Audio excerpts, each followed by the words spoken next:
You're tuning into Black and White Sports on YouTube. The no-holds-barred truth on sports. The main event starts. All right, Black and White Sports supporters, let's talk about the Bengals. The Bengals have somehow, some way done two things. They successfully got a quarterback that could keep their heads above water while Joe Burrow is out. No quarterback in the league could play as well as Joe Flacco has played since he's become a Bengal. But somehow, some way, Zac Taylor and his defensive staff figured out a way to blow this whole thing. And I'm going to show y'all something. If you're a Bengals fan, it's going to make you want to puke. All right? Let's go back, start of the season, right? Let's just take a look. Right here, you had a game against the Jaguars, and you beat the Jaguars. Come down here, you upset the Steelers, good win. But then you lose to the crappiest team in the entire league. Are they crappier? Yeah, they're crappier than the Browns. I had to think about that a minute. The Jets. There's no way in hell. You blow that game at the end of the game. And then yesterday at home, and by the way, these games are at home. Home.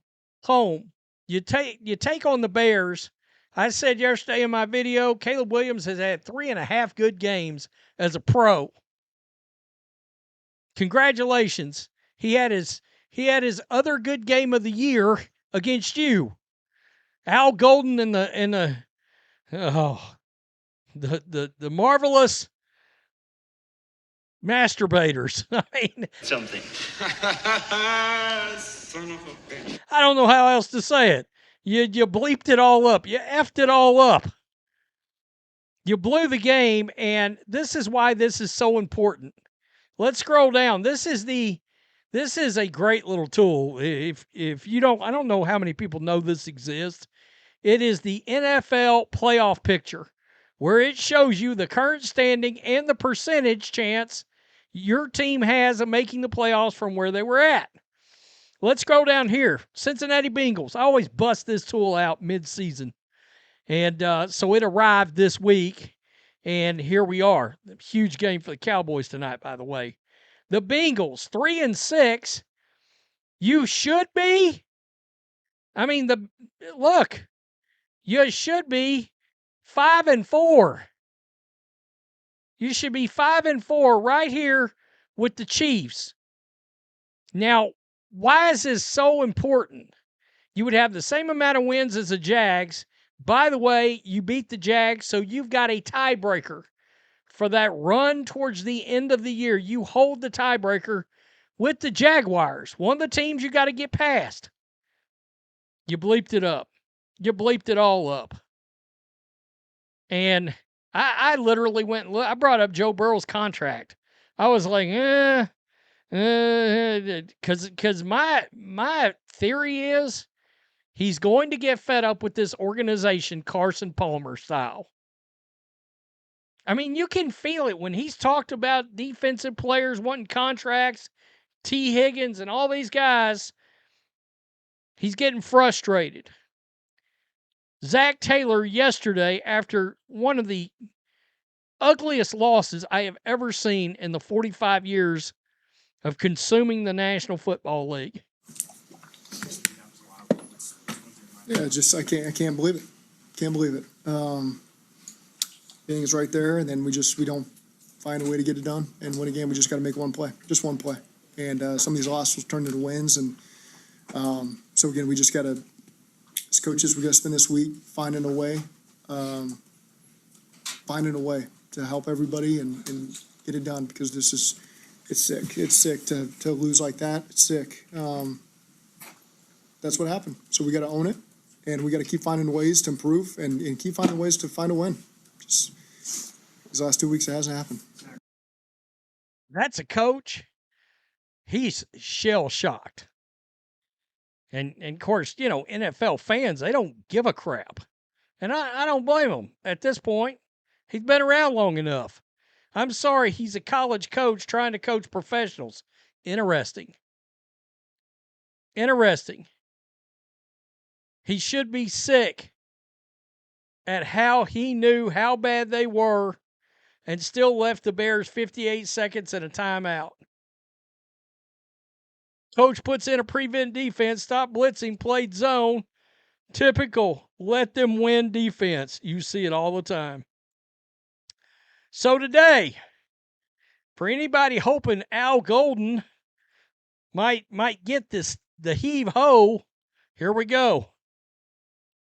Just to follow up on that, can you clarify you don't plan to make any step changes on the defensive side of the ball? No, I believe in these guys, absolutely. And so we'll continue to work through it and find solutions. Can you just elaborate a little bit on what you're seeing behind the scenes from a week-to-week basis from Al that gives you that Yeah, much working like confidence? crazy. He's a great football coach. He's doing everything he can to uncover every single stone to make us play better. I mean, we're all sick for the way that these games have gone, him probably as much as anybody else on this planet. And so I trust in him, trust in his staff, that we're going to keep working and get all these guys on the same page, executing at a high level, and be a good defense going forward. They're fireable games. That's the crazy part about it. You had 2 consecutive get your shit, clean out your office, get out games. Even more, this is about the trade deadline. You obviously just vouch for your entire defensive staff. Yeah. I know you're not going to give us exactly what conversations have been like, but when it comes to Duke Tobin or ownership and what they've said, are they confident in the defensive side? I should not speak for anybody. We have great staff, great conversations. Everyone's on the same page that we just want to win, and we want it to look good when we're winning. And so, again, there's nobody that lacks accountability in any area. We're all just trying to do everything we can to get better, but I'm certainly not going to speak for anybody. What about I don't want to speak for anybody. That's interesting. That sounds like a guy that could have, maybe have, potentially have got his ass chewed out by somebody, but at this point, who really knows? The most full of shit person in our organization, and that is saying something.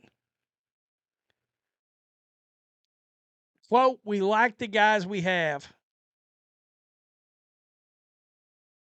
Wow.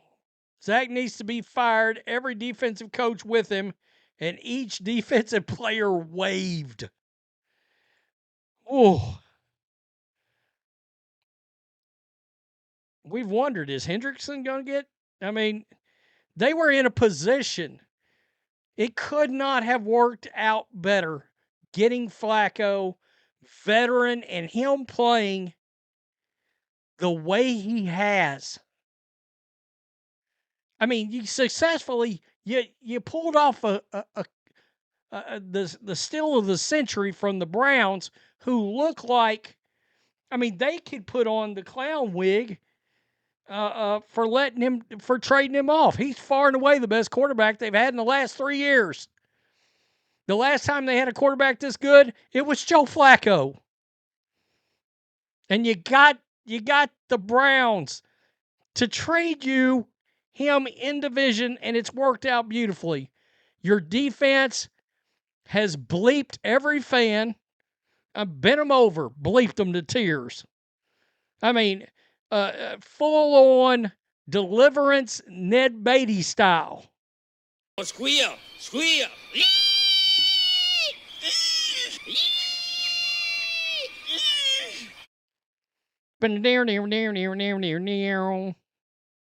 Anybody remember that? Boy, you hear them banjos play, his feet are just, nah, that's not cool. Let's get out of the woods. Let's get out of the jungle, Bengals.